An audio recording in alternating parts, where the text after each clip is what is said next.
So I recently uploaded my BuildSpace video. Today I'm gonna just go over what happened. I made a video. I was actually late.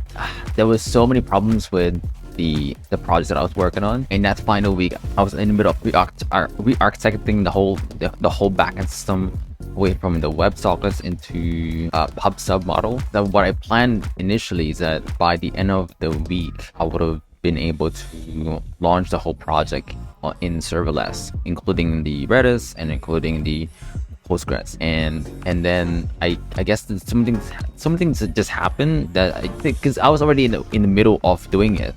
Instead of going back to the previous version, obviously I didn't want to just make an incomplete video. I wanted to make something that could actually work. By the time I got to the end, I was able to actually finish the whole project. But yeah, so that video came out Sunday or Saturday. Made the script in like 30 minutes. I had to like speed up the whole thing, and then thank God I did some short videos, because those were so useful, just providing the evidence of what I was working on during the whole 6 weeks. Thankfully, they gave us a framework to use for BuildSpace work on our videos. I was clearly trying to follow a script, but at some point of the script that I worked on, at some point I went off script and then started rambling about different things, because there was so many things that was going on in my head, especially in the middle of when you're building a project. All I can think of is the problems on that thing. But I was so happy just getting it working, because especially when having to learn how to use Redis pub sub. I've never even used Redis pub sub, or going from WebSockets to Redis pub sub. And then actually I think the next phase would be to use a proper messaging queue system, because I did not think through this, especially when it came to real-time communications. Perhaps maybe because I really just didn't have an experience with WebSocket. I tried researching how to scale a WebSocket system, but the only way to scale a WebSocket system is to vertically scale it. There was no way of doing it. In your typical scaling, you scale it horizontally. When it comes to database, you replicate and you make more database. You basically establish more database, or use a consistent hashing for the key value stuff. But there was no way of doing that in WebSockets, and only to really scale WebSockets by having more CPUs run. So that was the thing that I had to learn the hard way, I guess. So by having Redis now, meaning that first of all, it's already available everywhere, and second of all, it's cheaper to run, it's more reliable, and also not as inconsistent as the WebSocket. Because when I was working on WebSocket, the hardest part is actually managing the connections. I was fully relying on in-memory stuff, and that was not good for any serverless. I said to myself, if I'm going to release in cloud, there's no way I'm going to be using in-memory to store my connections. I tried using Redis for a bit, for trying to manage the solid connections, but it simply is not working. So instead of trying to make something work, I moved the, especially the call management system. I moved it away from WebSockets to Redis. So that's the call management system, the call responding system, the call state system. Those are the ones that move away from Redis and actually using a publisher model. And then the ones but I do still use WebSockets for telling the system that the user is currently online. So if the user is currently connected to the system, I'm using a WebSocket held directly onto the system like that. And somehow I actually found that's even better than I expected. With such a simple use case, such as telling the system when the user is online or not. That's where the WebSockets is actually working perfectly well. But in cases where you have to respond directly to a call, in cases where you have multiple connections going on, or we have cases where you have multiple messages or a state that you have to keep track on, yeah, you can't use WebSockets there. If you'd rather use a messaging queue, or you'd rather use any other form of real-time systems. Yeah, so I made a video, and then actually it was well received, and yeah, that's pretty cool, and people actually liked it. People liked it. And when I made a video, people actually enjoyed it. People loved the application, which is I wouldn't say ironic, but because when I was working on the project, I was literally receiving no attention whatsoever. But when I've made this video, people actually enjoyed it, and it's really cool to see people actually commenting on this video. So yeah, so it was well received, and I guess I just had to keep working on this. But the thing is, I want to keep working on other projects as well. Like I'm not trying to say like I'm not going to work on the application. My goal is to keep pushing on different projects. But the hardest part is, at least like not the hardest part. I don't want to be stuck on one project, because I know I want to keep working on something else. I want to keep working on the Vision OS. I want to keep working on the Watch OS. Something I can keep working on. So this would probably be the final stream for this project. this would be a good project to just work on the side for myself, because I do also know that this application that I worked on, like even on the video I said at the very end, there's no way of fully incorporating the call screener on iPhone. You have to buy you have to get the app, you have to get the number, and then you have to use services on top of it.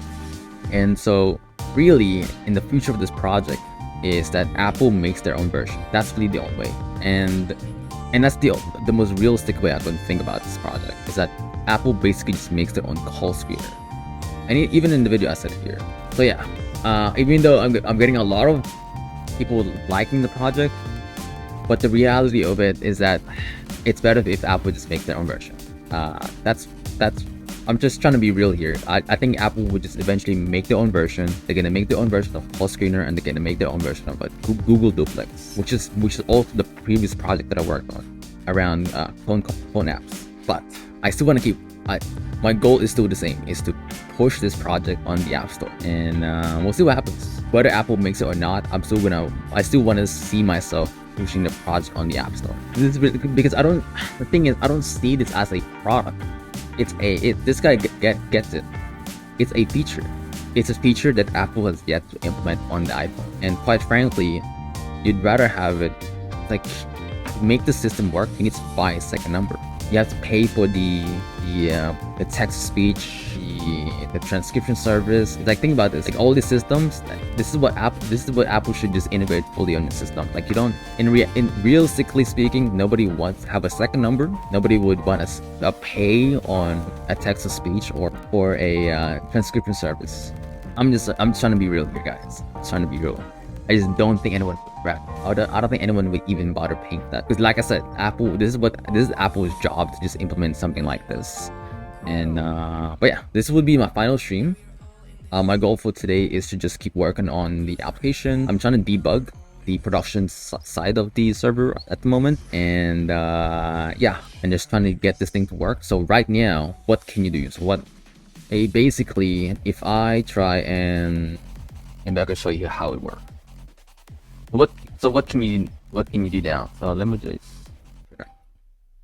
So I'm gonna just show quickly on how the application works. So I'm gonna call myself on my computer, and then this should pop up. There you go. So now it's ringing. My phone is ringing. So I can either accept it.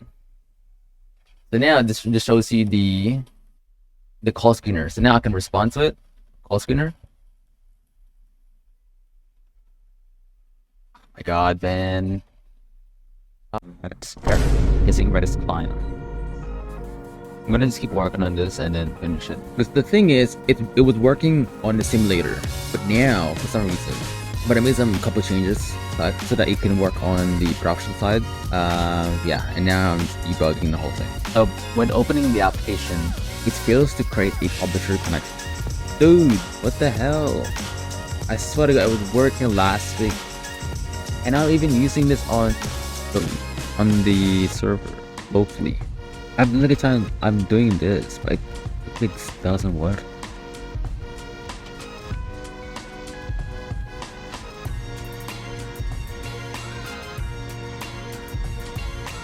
$11:30.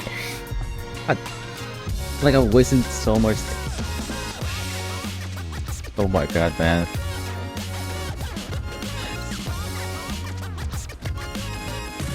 So frustrated. Yeah, I feel like I wasted. Fuck this, dude. This Redis bullshit. It works locally, but it doesn't work out like cloud. So annoyed. I'm gonna just have to come back to this. Where's the log? It says close connection unexpectedly, but I'm not even reading it on the Redis itself. So it works on my computer, but I'm having a hard time connecting to the serverless Redis Upstack. For some reason, I just can't connect it. Like, without Redis on the cloud, then there's no way of me sending any message. And that's one of the biggest changes that I made for this project, and that's also one of the reasons why it became so much more robust in my opinion. But without Redis, there's no way of me actually using it. Yeah, it's frustrating, and I'm stuck on it for like 4 hours or 2 hours. But that is just the way it is. No, maybe I'll play like one game and then